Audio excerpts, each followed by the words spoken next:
So kom 2024 tot 'n einde. Miskien was 2024 vir jou 'n goeie jaar.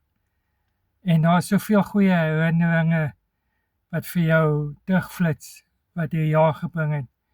Maar vir sommiges was dit nie so goeie jaar nie. En dalk was daar hartseer in die jaar, dalk baie struggles, opdraande wat jy moes geloop het, probleme wat uitgesorteer moet word en so kan ons aangaan. Maar so sien ons almal uit na 2025. 'n Nuwe jaar, 'n nuwe begin. Dalk het jy al planne vir die nuwe jaar. Dalk het jy nie. Maar ons ontmoet 2025 nie baie ver van nou af nie.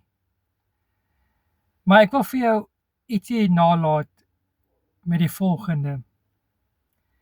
Handelinge 17 vers 28 sê, dis tog juist deur hom dat ons leef, beweeg en bestaan.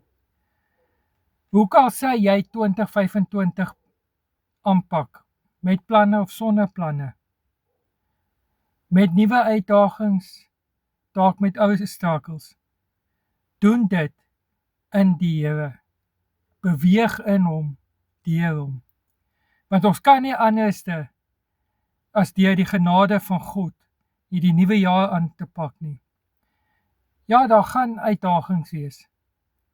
Daar gaan dit weer 'n moeilike jaar wees. Daar gaan dit 'n fantastiese jaar wees. Maar hoe kan sy doen dit in hom, deur hom, met sy krag, met sy genade.